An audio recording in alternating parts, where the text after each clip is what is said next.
Hi hello வணக்கம். நான் உங்கள் ராம்குமார் ஸ்ரீனிவாஸ் சாரீஸ். நம்ம இப்போ என்ன பார்த்துருக்கோம்னா நல்ல ஒரு ஜூட் பை காட்டன் சாரீஸில் என் பார்டர் பார்த்தீங்கன்னா நல்ல ஒரு கோலம் பட்ட மாதிரியான ஒரு டிசைன்ஸ் கொடுத்துருக்காங்க. ரொம்ப டிஃப்ரெண்ட்டான ஸ்டைலுங்க. And entire saree we have antique புட்டா இருக்குங்க. அண்ட் இதனுடைய பல்லு தாங்க ஸ்பெஷல் இதில். ஸோ பல்லு பாட்டு பாருங்களேன், நல்லா ஒரு தேர் கோலம் போடுவோம் இல்லைங்களா, அந்த மாதிரி தேர் அப்படியே சாரியில் வீவ் பண்ணியிருக்காங்க. இது பிரிண்ட் இல்லைங்க, ஆக்சுவலி இது ஃபுல்லாகவே வீவிங், ஜரி வீவிங்கில் இருக்குங்க. ஸோ உங்களுக்கு பேக் சைட் பார்த்தா தெரியும் zari weaving. And we have a ப்ளவுஸுங்க.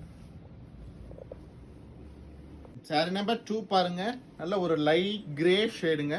Grey ஷேடில் பார்டர் பார்த்தீங்கன்னா ஆன்டிக் ஜரி பார்டருங்க. ஸோ என்டையர் சாரி புட்டா பார்த்தீங்கன்னாலே நமக்கு ஒரு ஆன்டிக் ஜரி புட்டா கிடச்சிரும். அண்ட் பல்லு பாட்டு பாருங்களேன், ரொம்ப அழகான ஒரு பல்லுங்க. சாரியோட பல்லு ஃபுல் வியூ கட்டிருக்குமா. அண்ட் ப்ளவுஸ் பாருங்க, நல்ல ஒரு கிரேவிஷ்ல ஆன்டிக் ஜரி பார்டர் வச்ச மாதிரியான ஒரு ப்ளவுஸ் கிடைச்சிடும். சாரியோட ப்ரைஸ் பார்த்தீங்கன்னா 1350 அப்படிங்கிற ஒரு சூப்பர் பட்ஜெட்டில் அவைலபிளுங்க. சாரீஸ் பிடிச்சிருந்தா லைக் பண்ணுங்க, சப்ஸ்கிரைப் பண்ணுங்க. ஸ்க்ரீனில் தெரிய நம்பருக்கு மறக்காம ஒரு வாட்ஸ்அப் பண்ணுங்க. தேங்க்யூ.